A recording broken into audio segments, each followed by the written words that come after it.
क्या दोस्तों आपको पता है विश्व स्वास्थ्य दिवस 2021 की थीम क्या रखी गई थी?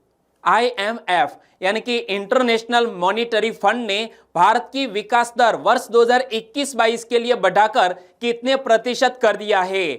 सिख समुदाय के 90वें गुरु कौन थे जो हाल ही में सुर्खियों में रहे? ऐसे ही 15 बड़ी खबरों को कवर करते हुए हमने आज का बोले तो 8 अप्रैल 2021 का करंट अफेयर का वीडियो तैयार किया है। क्वालिटी की दृष्टि से बेस्ट यह वीडियो आप लास्ट तक देखें। लास्ट में मैं आपसे एक क्वेश्चन पूछूंगा जिसका आंसर आपको नीचे कमेंट बॉक्स में देना है। और अभी तक आपने हमारी GK 2020 चैनल को सब्सक्राइब नहीं किया है तो सब्सक्राइब कीजिए, पास में जो बेल आइकन है उसे भी प्रेस कर दीजिए क्योंकि आने वाले हर एक वीडियो की अपडेट आपको सबसे पहले मिले। चलिए बिना वक्त गवाए हम स्टार्ट करते हैं पहले क्वेश्चन से। पहला क्वेश्चन, विश्व स्वास्थ्य दिवस 2021 की थीम क्या रखी गई है? इसी साल वर्ल्ड हेल्थ डे मनाया गया है 7 अप्रैल को, क्योंकि 7 अप्रैल को WHO का स्थापना दिवस और इसलिए प्रति वर्ष विश्व स्वास्थ्य दिवस मनाया जाता है 7 अप्रैल को। और इस साल के यह महत्वपूर्ण दिवस की थीम रखी गई है एक निष्पक्ष और स्वस्थ दुनिया का निर्माण। यानी कि इस क्वेश्चन का सही आंसर है ऑप्शन डी, एक निष्पक्ष और स्वस्थ दुनिया का निर्माण। और जब यहां हम बात करते हैं विश्व स्वास्थ्य दिवस की, तो पहली बार विश्व स्वास्थ्य दिवस कब मनाया गया था? 7 अप्रैल 1950 को। और विश्व स्वास्थ्य दिवस 1950 की थीम क्या रखी गई थी? तो यह पहले विश्व स्वास्थ्य दिवस की थीम रखी गई थी अपनी स्वास्थ्य सेवाओं को जानिए। क्या? अपनी स्वास्थ्य सेवाओं को जानिए। साल 2019 के विश्व स्वास्थ्य दिवस की थीम क्या रखी गई थी? साल 2019 के वर्ल्ड हेल्थ डे की theme universal health coverage everyone everywhere रखी गई थी। तो पिछले साल यानी कि विश्व स्वास्थ्य दिवस 2020 की थीम क्या रखी गई थी? पिछले साल थीम थी सपोर्ट नर्सेज एंड मिडवाइव्स। क्या? सपोर्ट नर्सेज एंड मिडवाइव्स जो विश्व स्वास्थ्य दिवस 2020 की थीम थी। और यहां हम बात करते हैं WHO की। WHO संयुक्त राष्ट्र संघ की एक आनुषंगिक इकाई है। WHO की स्थापना 7 अप्रैल 1948 को हुई। WHO का मुख्यालय स्विट्जरलैंड के जिनीवा शहर में स्थित है। और WHO के वर्तमान प्रमुख कौन है? टेड्रोस अधनोम घेब्रेयेसस, इमेज में आप देख सकते हैं। और भारत भी WHO का सदस्य देश है। और WHO का भारत में हेडक्वार्टर अपने भारत देश का कहां पर है? नई दिल्ली में। और WHO का फुल फॉर्म क्या होता है? World Health Organization with spelling याद रखना। ओके। और इसी तरह दोस्तों हर क्वेश्चन से जुड़े इंपॉर्टेंट फैक्ट में आपके सामने रखता हूं। हमारा यह तरीका आपको अच्छा लगता है लाइक करना मत भूलिएगा। दूसरा क्वेश्चन है आपकी स्क्रीन पर। अंतरराष्ट्रीय मुद्रा कोष यानी कि इंटरनेशनल मॉनिटरी फंड ने वित्त वर्ष 2021-22 के लिए भारत की विकास दर का अनुमान बढ़ाकर कितने प्रतिशत कर दिया है?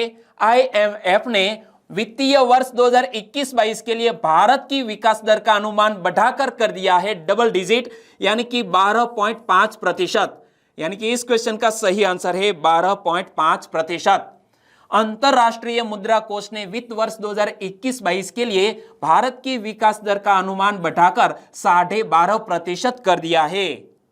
और कोष ने ताजा वर्ल्ड इकोनॉमिक्स आउटलुक रिपोर्ट में कहा है कि भारत का सकल घरेलू उत्पाद यानी कि GDP इस वर्ष जनवरी में प्रकाशित पिछली रिपोर्ट में प्रदर्शित विकास दर की तुलना में 1% अधिक रहने का अनुमान है। और यह बात कही है हमारे IMF ने यानी कि इंटरनेशनल मॉनिटरी फंड ने। तो IMF के बारे में जो बेसिक इंफॉर्मेशन है वो आपको हमेशा के लिए याद रखनी चाहिए। जैसा कि IMF का मुख्यालय कहां पर स्थित है? अमेरिका के वॉशिंगटन DC में। IMF की स्थापना कब हुई? 27 दिसंबर 1945 को। और IMF में वर्तमान कुल सदस्य कंट्री कितने हैं? 189। और IMF एक अंतरराष्ट्रीय संस्था है जो अपने सदस्य देशों की वैश्विक आर्थिक स्थिति पर नजर रखने का काम करती है। और वर्तमान में IMF की हेड कौन है? क्रिस्टलिना जॉर्जिवा, जो इमेज में आप देख सकते हैं। और याद रखो IMF की मुख्य अर्थशास्त्री हमारी भारतीय मूल की गीता गोपीनाथ है, तो यह मत भूलिएगा। IMF की मुख्य अर्थशास्त्री भारतीय मूल की गीता गोपीनाथ। तीसरा क्वेश्चन, निम्न में से किस देश में चेरी ब्लॉसम को साकुरा कहा जाता है? हाल ही में चेरी ब्लॉसम शुरू हो चुका है और चेरी ब्लॉसम को साकुरा कहा जाता है जापान देश में। यानी कि इस क्वेश्चन का सही आंसर है जापान देश। और अप्रैल में 10 दिन पहले यह चेरी ब्लॉसम शुरू हो गया है जापान में, जिसकी वजह मानी जाती है जलवायु परिवर्तन यानी कि ग्लोबल वार्मिंग।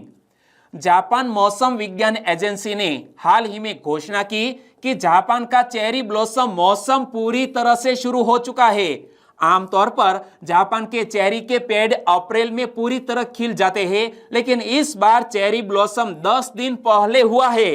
इससे पहले जापान में इतने पहले चेरी ब्लॉसम 1200 साल पहले हुआ था और इस साल इस तरह की घटना फिर से हुई है। तो चेरी ब्लॉसम की बात करें तो जापान के ओसाका विश्वविद्यालय के अनुसार जापान में चेरी के पेड़ों में 812 ईस्वी सन में इतने पहले फूल खिले थे, यानी कि 1200 साल बाद फिर इस तरह की घटना सामने आई है। 10 दिन पहले ही चेरी ब्लॉसम शुरू हो गया और यह मुख्य रूप से जलवायु परिवर्तन और ग्लोबल वार्मिंग का कारण हुआ है। और जापान में चेरी ब्लॉसम की बात करें तो जापान में चेरी ब्लॉसम का खिलना वसंत का मौसम के शुरू होने का संकेत है और जापान में चेरी ब्लॉसम को साकुरा कहा जाता है। क्या? जापान में चेरी ब्लॉसम को साकुरा कहा जाता है। और चेरी ब्लॉसम सीजन के दौरान जापान हनामी या फूल देखने का आयोजन करता है। इमेज में आप देख सकते हैं, वो हनामी का आयोजन करता है यानी कि फूल देखने का आयोजन करता है। और जापान की भूमि में हनामी का लंबा इतिहास रहा है। हनामी की शुरुआत 710 ईस्वी सन में हुई थी और हमारे भारत देश में भी यह ब्लॉसम के फूल खिल उठते हैं, लेकिन कहां पर? शिलांग में। शिलांग को चेरी ब्लॉसम के लिए जाना जाता है। इमेज में आप देख सकते हैं। और चेरी ब्लॉसम एक फूल है। चेरी ब्लॉसम के पेड़ सजावटी चेरी के पेड़ है, वे खाद्य चेरी के पेड़ों से अलग होते हैं। ओके, और यहां हमने जिक्र किया है जापान देश का, तो जापान से जुड़ा हुआ एक क्वेश्चन सुर्खियों में था कि जापान सरकार ने कब तक शून्य कार्बन उत्सर्जन प्राप्त करने का लक्ष्य तय किया है? जापान सरकार ने वर्ष 2050 तक शून्य कार्बन उत्सर्जन प्राप्त करने का लक्ष्य तय किया है और यह बात भी याद रख लीजिए। और जापान से जुड़े आज कुछ नए फैक्ट आपके सामने लेकर आया हूं। जापान का लगभग 70% हिस्सा पहाड़ी है और यहां 200 से ज्यादा ज्वालामुखी है। 200 से ज्यादा ज्वालामुखी है जापान में। और जापान में हर साल लगभग 1500 से अधिक भूकंप आते हैं। जापान में खेला जाने वाला प्रसिद्ध खेल जिसका नाम है सुमो कुश्ती। चौथा क्वेश्चन, सिख समुदाय के 9वें गुरु कौन थे? इमेज में आप देख सकते हैं, सिख समुदाय के 9वें गुरु थे गुरु तेग बहादुर जी। यानी कि इस क्वेश्चन का सही आंसर है ऑप्शन ए, गुरु तेग बहादुर जी। लेकिन गुरु तेग बहादुर जी सुर्खियों में क्यों आए? क्योंकि हमारे प्रधानमंत्री श्री नरेंद्र भाई मोदी जी ने 8 अप्रैल 2021 को श्री गुरु तेग बहादुर जी की 400वीं जयंती यानी कि प्रकाश पर्व के उपलक्ष्य में उच्च स्तरीय समिति की बैठक की अध्यक्षता की, यानी कि करने वाले हैं। और केंद्रीय गृह मंत्री अमित शाह भी इस बैठक में भाग लेंगे। और जब यहां बात करते हैं श्री गुरु तेग बहादुर जी की, तो इस इमेज को आप पढ़िए। श्री गुरु तेग बहादुर जी, जिसे हम हिंद की चादर भी कहते हैं। क्या? हिंद की चादर भी कहते हैं गुरु तेग बहादुर जी को। और सिखों के 9वें गुरु गुरु तेग बहादुर जी की याद में 24 नवंबर 2020 को शहीदी दिवस भी मनाया गया था और तब भी मैंने आपको यह क्वेश्चन बताया था। ओके, पांचवा क्वेश्चन, केंद्र सरकार ने किसको राजस्व सचिव के रूप में नियुक्त किया है? केंद्र सरकार ने राजस्व सचिव के रूप में नियुक्त किया है तरुण बजाज को। यानी कि इस क्वेश्चन का सही आंसर है तरुण बजाज। और साथ साथ में अजय सेठ, ज्ञानेश कुमार और अली राजा रिजवी के बारे में भी बताने वाला हूं, क्योंकि हाल ही में केंद्र सरकार ने नौकरशाही में बड़ा फेरबदल करते हुए विभिन्न विभागों और मंत्रालयों में नए सचिव तथा विशेष सचिवों की नियुक्ति की है और इसमें तरुण बजाज को नियुक्त किया गया है राजस्व सचिव के रूप में। तो आर्थिक मामलों के विभाग के सचिव तरुण बजाज को राजस्व सचिव के रूप में नियुक्त किया गया है। आगे बात करें तो कर्नाटक कैडर के 1987 के बैच के आईएएस अधिकारी जिसका नाम है अजय सेठ, इमेज में आप देख सकते हैं अजय सेठ को आर्थिक मामलों के विभाग का सचिव बनाया गया है। आर्थिक मामलों के विभाग का सचिव कौन? अजय सेठ। और यहां इमेज में आप देखिए यह है ज्ञानेश कुमार। केरल कैडर के 1988 बैच के आईएएस अधिकारी ज्ञानेश कुमार को संसदीय मामलों के मंत्रालय में सचिव नियुक्त किया गया है। कहां पर? संसदीय मामलों के मंत्रालय में सचिव नियुक्त किया गया है ज्ञानेश कुमार को।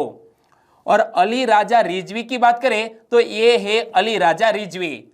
अली राजा रिजवी को सार्वजनिक उपक्रम विभाग में नए सचिव होंगे, जबकि जतींद्र नाथ स्वैन को मत्स्य पालन विभाग का सचिव नियुक्त किया गया है। ओके। और अंजलि भावरा की बात करें तो ये इमेज में देखिए यह है अंजलि भावरा। वो दिव्यांग जनों के आधिकारिकता विभाग में सचिव होंगे तथा अनिल कुमार झा को जनजातीय मामलों के मंत्रालय का सचिव बनाया गया है। तो हाल ही में कुछ महत्वपूर्ण पावरफुल ब्यूरोक्रेट्स को सचिव पद पर नियुक्त किया गया है, जो मैंने आपको विथ इमेज में बताया। तो एक बार आप याद रख लीजिए और इसकी नोट भी बनाइएगा। छठा क्वेश्चन, विश्व बैंक AIIB ने किसको 300 मिलियन अमेरिकी डॉलर के ऋण को मंजूरी दी? हाल ही में वर्ल्ड बैंक और एशियन इंफ्रास्ट्रक्चर इन्वेस्टमेंट बैंक ने 300 मिलियन अमेरिकी डॉलर के ऋण की मंजूरी दी है पंजाब राज्य को। यानी कि इस क्वेश्चन का सही आंसर है पंजाब राज्य। विश्व बैंक और एशियाई अवसंरचना निवेश बैंक ने पंजाब में 300 मिलियन अमेरिकी डॉलर, जिसको हम लगभग 2190 करोड़ रुपए कह सकते हैं, तो 300 मिलियन अमेरिकी डॉलर की नहर आधारित पेयजल परियोजना के लिए ऋण को स्वीकृति दे दी है। किसने? विश्व बैंक और AIIB ने। तो इस परियोजना का उद्देश्य क्या है? पीने योग्य जल की गुणवत्ता सुनिश्चित करना और साथ साथ अमृतसर तथा लुधियाना में जल के नुकसान को कम करना है। और अमृतसर में जलापूर्ति का मुख्य स्रोत ऊपरी बारी दोआब नहर है और इस क्षेत्र के सतही जल के उपचार हेतु अमृतसर के वल्लाह गांव में 440 मिलियन लीटर प्रतिदिन की क्षमता वाला जल उपचार संयंत्र स्थापित किया जाएगा, जो इमेज में आप देख सकते हैं। और इसी तरह लुधियाना में जलापूर्ति का मुख्य स्रोत सर हिंद नहर है, इमेज में आप देख सकते हैं सर हिंद नहर। और इस क्षेत्र में सतही जल के उपचार के लिए 580 मिलियन लीटर प्रति डे जल उपचार संयंत्र का निर्माण किया जाएगा। और सर हिंद नहर का जब जिक्र किया गया है तो सर हिंद नहर एक बड़ी सिंचाई नहर है जो भारत के पंजाब राज्य में सतलुज नदी का पानी ले जाती है। और यह सिंधु नदी प्रणाली में सबसे पुराने और सबसे बड़े सिंचाई कार्यों में से एक है। और 1882 ईस्वी सन में इसका उद्घाटन किया गया था। किसका? सर हिंद नहर का उद्घाटन किया गया था 1882 में। और यहां हमने जिक्र किया है पंजाब राज्य का, तो पंजाब राज्य को अन्न का भंडार कहते हैं। पंजाब राज्य का गठन कब हुआ? 1 नवंबर 1966 को। और पंजाब का शाब्दिक अर्थ क्या होता है? 5 नदियों का क्षेत्र। तो यह पंजाब 5 नदियों का क्षेत्र है। तो 5 नदियां कौन कौन सी? सतलुज, व्यास, रावी, चिनाब और झेलम। और पंजाब के वर्तमान राज्यपाल बोले तो VPC बदनौर। और पंजाब राज्य के मुख्यमंत्री है अमरिंदर सिंह। और भारत में कुल गेहूं का 60% और चावल का 40% उत्पादन अकेले पंजाब राज्य में होता है। और जब इसको सहायता दी गई है, ऋण दिया गया है विश्व बैंक और AIIB से, तो दोनों बैंकों की बात करें तो विश्व बैंक का हेडक्वार्टर अमेरिका के वॉशिंगटन DC में स्थित है। विश्व बैंक का गठन जुलाई 1944 में किया गया और विश्व बैंक के वर्तमान अध्यक्ष डेविड मालपास है। और कल ही मैंने आपको यह बात बताई थी। लेकिन एशियाई इंफ्रास्ट्रक्चर इन्वेस्टमेंट बैंक की बात करें तो AIIB स्थापना हुई है 16 जनवरी 2016 में। AIIB का हेडक्वार्टर चीन के बीजिंग शहर में स्थित है। और AIIB के वर्तमान अध्यक्ष कौन है? जिन लिकुन, इमेज में आप देख सकते हैं। पूरा नाम भी याद रख लीजिए, AIIB, पूर्ण स्वरूप एशियन इंफ्रास्ट्रक्चर इन्वेस्टमेंट बैंक। 7वां क्वेश्चन, 2020 का ACM ट्यूरिंग अवार्ड किसने जीता? 2020 का ACM AM ट्यूरिंग अवार्ड जीत लिया है अल्फ्रेड अहो ने। यानी कि इस क्वेश्चन का सही आंसर है option D, Alfred Aho. Image में आप देख सकते हैं Lawrence Gussman professor emeritus of computer science Alfred V Aho ने 2020 एसोसिएशन फॉर कंप्यूटिंग मशीनरी यानी कि ACM AM ट्यूरिंग अवार्ड जीता है। इमेज में आप इस अवार्ड को देख सकते हैं जिसे अनौपचारिक रूप से कंप्यूटिंग का नोबेल पुरस्कार कहा जाता है। तो यह याद रखो, यहां पर लिखा है ACM AM ट्यूरिंग अवार्ड जिसे कंप्यूटिंग का नोबेल पुरस्कार भी कहा जाता है। और अहो ने अपने लंबे समय के सहयोगी जिसका नाम है जेफरी डेविड उलमैन के साथ पुरस्कार साझा किया है। और ट्यूरिंग अवार्ड की बात करें तो ट्यूरिंग अवार्ड गूगल इंक द्वारा प्रदान की गई वित्तीय सहायता के साथ $1 मिलियन अमेरिकी का पुरस्कार प्रदान करता है। और इसका नाम एलन एम ट्यूरिंग के नाम पर रखा गया है जो ब्रिटिश गणितज्ञ है। इमेज में आप देख सकते हैं एलन एम ट्यूरिंग जिसके नाम पर इस अवार्ड का नाम रखा गया है वो एक ब्रिटिश गणितज्ञ है जिन्होंने गणितीय नींव और कंप्यूटिंग की सीमाओं को स्पष्ट किया है। 8वां क्वेश्चन, भारतीय जनता पार्टी का स्थापना दिवस कब मनाया गया? भारतीय जनता पार्टी का स्थापना दिवस प्रतिवर्ष मनाया जाता है 6 अप्रैल को। यानी कि इस क्वेश्चन का सही आंसर है 6 अप्रैल। लेकिन 6 अप्रैल को भारतीय जनता पार्टी का स्थापना दिवस मनाया जाता है, इसके पीछे की वजह क्या है? क्योंकि भारतीय जनता पार्टी की स्थापना 6 अप्रैल 1980 में हुई। श्यामा प्रसाद मुखर्जी द्वारा 1951 में स्थापित भारतीय जनसंघ से इस नई पार्टी का जन्म हुआ और 1977 में आपातकालीन की घोषणा के बाद जनसंघ का कई अन्य दलों में विलय हुआ और जनता पार्टी का उदय हुआ। 1980 में जनता पार्टी को भंग करके भारतीय जनता पार्टी की नींव रखी गई थी। और जब भारतीय जनता पार्टी वर्तमान में शासक पक्ष है तो उनके बारे में मैं आपको बताऊं, 17वीं लोकसभा के गठन के लिए भारतीय आम चुनाव देश भर में 11 अप्रैल से 19 मई 2019 के बीच 7 चरणों में आयोजित कराए गए और चुनाव के परिणाम 23 मई को घोषित किए, जिसमें भारतीय जनता पार्टी ने 303 सीटों पर जीत हासिल की है और वर्तमान में वो केंद्र में शासन पर है। 9वां क्वेश्चन, हाल ही में पी बालचंद्रन का निधन हो गया, वे कौन थे? इमेज में आप देख सकते हैं पी बालचंद्रन वो एक पटकथा लेखक थे, फिल्म निर्माता भी थे, अभिनेता भी थे। यानी कि इस क्वेश्चन का सही आंसर है ऑप्शन डी, उपर्युक्त सभी। मलयालम पटकथा लेखक, फिल्म निर्माता, नाटककार और अभिनेता पी बालचंद्रन का हाल ही में निधन हो गया है और वे पावम उस्मान नाटक से लोकप्रिय हुए थे, जिसके लिए उन्हें वर्ष 1989 में केरल साहित्य अकादमी पुरस्कार और केरल व्यावसायिक नाटक पुरस्कार जीता था। तो यह याद रखिए, पावम उस्मान नाटक से वे लोकप्रिय हुए थे पी बालचंद्रन, जिसका हाल ही में निधन हो गया है। 10वां क्वेश्चन, महाराष्ट्र के नए गृह मंत्री का पदभार किसने संभाला है? महाराष्ट्र के नए गृह मंत्री का पदभार संभाल लिया है दिलीप वलसे पाटिल ने। यानी कि इस क्वेश्चन का सही आंसर है ऑप्शन बी, दिलीप वलसे पाटिल। लेकिन दिलीप वलसे पाटिल ने किसका स्थान लिया है वो भी एक क्वेश्चन बन सकता है, तो अनिल देशमुख का स्थान लिया। राष्ट्रवादी कांग्रेस पार्टी के वरिष्ठ नेता दिलीप वलसे पाटिल ने महाराष्ट्र के नए गृह मंत्री का पदभार संभाल लिया है। इमेज में आप देख सकते हैं, नाम मत भूलिएगा, दिलीप वलसे पाटिल बोले तो महाराष्ट्र के नए गृह मंत्री। और श्री पाटिल ने अनिल देशमुख का स्थान लिया है। पूर्व पुलिस आयुक्त परमवीर सिंह द्वारा अनिल देशमुख पर लगाए गए भ्रष्टाचार के आरोप की प्रारंभिक जांच सीबीआई से कराने के बंबई उच्च न्यायालय के आदेश के बाद उन्होंने गृह मंत्री के पद से त्याग पत्र दे दिया था और इसीलिए अनिल देशमुख के स्थान पर अब आ गए हैं दिलीप जी। 11वां क्वेश्चन, सारला दास किस भाषा के महान विद्वानों में से एक थे? सारला दास किस भाषा के विद्वानों में से एक थे?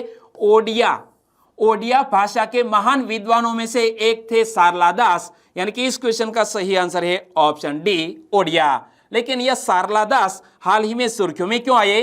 क्योंकि हाल ही में उपराष्ट्रपति एम वेंकैया नायडू जी ने ओडिशा के कटक जिले में आदि कवि सारला दास की 600वीं जयंती समारोह को संबोधित किया, इसीलिए हाईलाइट में आए। और सारला दास ओडिया साहित्य के महान विद्वानों में से एक थे। सारला दास पहले ऐसे विद्वान थे जिन्होंने 15वीं शताब्दी में ओडिया भाषा में अपनी रचनाएं लिखी थी। इन्हें ओडिया भाषा के 3 प्रमुख ग्रंथों यानी कि महाभारत, विलंका रामायण, इमेज में आप देख सकते हैं, विलंका रामायण और चंडी पुराण के लिए जाना जाता है। और ओडिया भाषा का जब जिक्र किया गया है तो उनके बारे में इतने फैक्ट आपको याद रख लेने चाहिए। क्या? इंडो आर्यन परिवार के पूर्वी समूह में सबसे पुरानी ओडिया भाषा की उत्पत्ति अर्धमागधी प्राकृत से हुई है और ओडिया उन 6 भाषाओं में शामिल है जिन्हें भारतीय शास्त्रीय भाषा का दर्जा प्राप्त है। यह संविधान की अनुसूची 8 में शामिल भाषा है और ओडिया राज्य की मुख्य आधिकारिक भाषा भी है। ओडिशा राज्य, ओडिया नहीं बल्कि ओडिशा राज्य की मुख्य आधिकारिक भाषा भी है ओडिया भाषा। 12वां क्वेश्चन, भारत के राष्ट्रीय गीत वंदे मातरम के रचयिता कौन है? वंदे मातरम जो हमारा राष्ट्रीय गीत है जिसके रचयिता है बंकिम चंद्र चट्टोपाध्याय, यानी कि इस क्वेश्चन का सही आंसर है ऑप्शन बी, बंकिम चंद्र चट्टोपाध्याय। लेकिन हमने इस महानुभाव को याद क्यों किया? क्योंकि 8 अप्रैल बंकिम चंद्र चट्टोपाध्याय की पुण्यतिथि है। आज ही बंकिम चंद्र चट्टोपाध्याय की पुण्यतिथि है जिन्होंने वंदे मातरम गीत की रचना की थी। तो 8 अप्रैल 1894 भारत के राष्ट्रीय गीत वंदे मातरम के रचयिता बंकिम चंद्र चट्टोपाध्याय का निधन हुआ था और बंकिम चंद्र चट्टोपाध्याय द्वारा संस्कृत बांग्ला मिश्रित भाषा में रचित इस गीत का प्रकाशन सन 1882 में उनके उपन्यास आनंद मठ में अंतर्निहित गीत के रूप में हुआ था। तो यहाँ कुछ फैक्ट आपको याद रखना है कि वंदे मातरम गीत को कहां से लिया गया है? उपन्यास आनंद मठ से लिया गया है और यह उपन्यास आनंद मठ लिखा किसने है? बंकिम चंद्र चट्टोपाध्याय जी ने। और इस गीत को गाने में 65 सेकंड यानी कि 1 मिनट और 5 सेकंड का समय लगता है।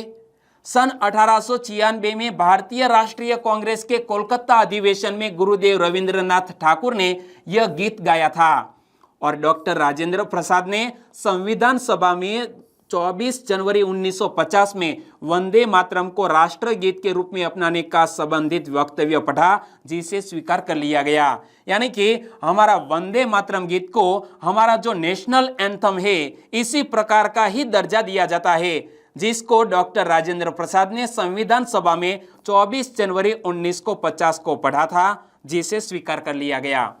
13वां क्वेश्चन, निम्न में से कौन मंगल पर इंजेन्यूटी हेलीकॉप्टर की मदद से परीक्षण उड़ानों का प्रदर्शन करेगा? हाल ही में अंतरिक्ष एजेंसी नासा मंगल ग्रह पर इंजेन्यूटी हेलीकॉप्टर की मदद से परीक्षण उड़ानों का प्रदर्शन करने जा रहा है। यानी कि इस क्वेश्चन का सही आंसर है नासा। और नासा का यह मिशन हाल ही में सुर्खियों में क्यों आया? क्योंकि नासा ने हाल ही में घोषणा की कि उसके इंजेन्यूटी हेलीकॉप्टर को मंगल की सतह पर सफलतापूर्वक रख दिया गया है। इमेज में आप देख सकते हैं और वह अपनी पहली उड़ान की तैयारी में है। और इंजेन्यूटी हेलीकॉप्टर की बात करें तो इंजेन्यूटी हेलीकॉप्टर की मुख्य चुनौती यह है कि इसे -130 डिग्री फ़ारेनहीट के कम तापमान में जीवित रहना होगा। यानी कि इस तरह के कम तापमान इस क्राफ्ट पर बैटरियों को फ्रीज कर सकता है या तो क्रैक कर सकते हैं। और इस हेलीकॉप्टर का वजन सिर्फ 8 किलोग्राम है और एक सौर ऊर्जा संचालित हेलीकॉप्टर है यह इंजेन्यूटी। और मार्च 2020 मिशन के एक भाग के रूप में परसेवरेंस रोवर द्वारा इंजेन्यूटी हेलीकॉप्टर को मंगल ग्रह की सतह पर रखा गया था। 14वां क्वेश्चन, 8 अप्रैल को निम्न में से किस महान क्रांतिकारी को फांसी दे दी गई थी? 8 अप्रैल को मंगल पांडे जी को फांसी दे दी गई थी। यानी कि इस क्वेश्चन का सही आंसर है ऑप्शन सी, मंगल पांडे। और मंगल पांडे पर एक बहुत ही खूबसूरत फिल्म भी बनी है जिसमें मंगल पांडे का किरदार किसने निभाया है? यदि आपको याद है तो नीचे कमेंट बॉक्स में लिख सकते हैं। यह है मंगल पांडे जी। मंगल पांडे जी का जन्म कब और कहां हुआ था? तो उत्तर प्रदेश के बलिया जिले के नगवा नामक गांव में 19 जुलाई 1827 को एक भूमिहार ब्राह्मण परिवार में हुआ था। और बैरकपुर छावनी में बंगाल नेटिव इन्फेंट्री की 34वीं रेजिमेंट में वो सिपाही थे। तो यहाँ बहुत से फैक्ट मैंने आपके सामने रखे हैं, जैसा कि मंगल पांडे जी का जन्म कहाँ हुआ था?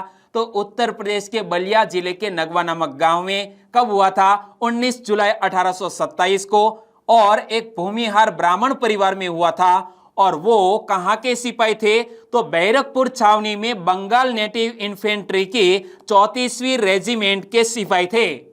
और मंगल पांडे एक भारतीय स्वतंत्रता सेनानी थे जिन्होंने 1857 में भारत के प्रथम स्वाधीनता संग्राम में महत्वपूर्ण भूमिका निभाई थी। और भारत सरकार द्वारा उनके सम्मान में सन 1984 में एक डाक टिकट जारी किया गया था। इमेज में आप देख सकते हैं 50 पैसे की कीमत वाला डाक टिकट मंगल पांडे जी के याद में हमारे पोस्टल डिपार्टमेंट ने जारी किया था। कब? 1984 में। 15वां क्वेश्चन, बीसीसीआई की भ्रष्टाचार निरोधी इकाई का प्रमुख किसको नियुक्त किया गया है?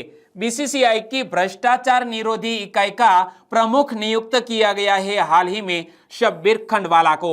यानी कि इस क्वेश्चन का सही आंसर है option A, Shabbir Khandwala. Image में आप देख सकते हैं गुजरात के पूर्व पुलिस महानिदेशक रह चुके शब्बीर हुसैन शेखदाम खंडवाला को भारतीय क्रिकेट कंट्रोल बोर्ड की एंटी करप्शन यूनिट का प्रमुख बनाया गया है।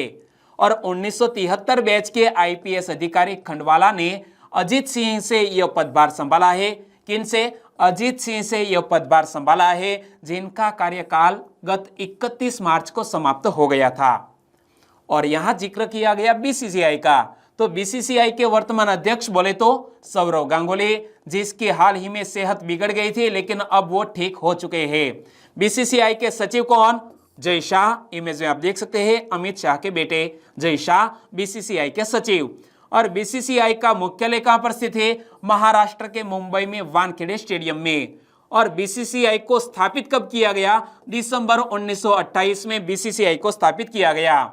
और अब बात करते हैं लास्ट वीडियो के क्वेश्चन की। लास्ट वीडियो में मैंने आपसे क्वेश्चन पूछा था निम्न में से किसकी जयंती को समरस दिवस या तो समानता दिवस के रूप में मनाया जाता है? इमेज में आप इस महानुभाव को देख सकते हैं, नाम है बाबू जगजीवन राम। बाबू जगजीवन राम की जयंती को समरस दिवस या तो समानता दिवस के रूप में मनाया जाता है। यानी कि इस क्वेश्चन का सही आंसर था बाबू जगजीवन राम। लगभग सभी दोस्तों ने इस क्वेश्चन का सही आंसर दिया है।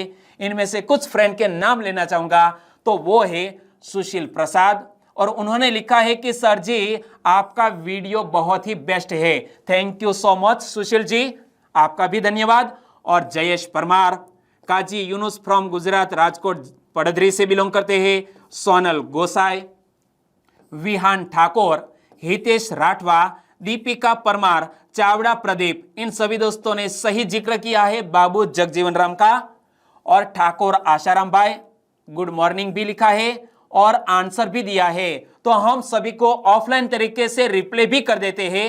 कन्हैया लाल आपका आंसर बिल्कुल सही। अरुण प्रजापति, जाला, देवेंद्र सिंह जी आपका आंसर बिल्कुल सही और आपका भी हमारे चैनल में स्वागत है। जमोड़ प्रवीण, नरेंद्र भाई वेगल आपका आंसर बिल्कुल सही, thank you so much. Bharat Kumar, Ishwar Bhai Patel और सेनवा संजय, सभी दोस्तों ने लगभग सही आंसर दिया है। और भी हमारे फ्रेंड है वो है लवकुश शाह, रितेश चिहला, हैरी आसोडिया फ्रॉम जूनागढ़ से, समीर कुमार एसके, महेश मोहानिया, राधिका कुमारी, जनक लालकिया और आकाश सोलंकी, बहुत बहुत धन्यवाद। और आज के वीडियो का क्वेश्चन ए रहा स्क्रीन पर, देश का पहला कृषि आधारित सौर ऊर्जा संयंत्र कहां स्थापित किया गया? देश का पहला कृषि आधारित सौर ऊर्जा संयंत्र कहां स्थापित किया गया? जहां पर हाल ही में आम की एक नई फसल भी विकसित की गई है, कल ही बताया था। ओके, चलिए आंसर देना है नीचे कमेंट बॉक्स में। और वीडियो वाकई में आपको अच्छा लगा है, हेल्पफुल लगा है, तो आपके दोस्तों को देरी किस बात की, इस वीडियो के लिंक फेसबुक, व्हाट्सएप या टेलीग्राम के जरिए जल्द से जल्द शेयर कीजिए, क्योंकि वो भी इस वीडियो का लुत्फ उठा सके। चलिए फिर मिलेंगे एक नए करंट अफेयर के साथ कल। टेक केयर एंड जय हिंद।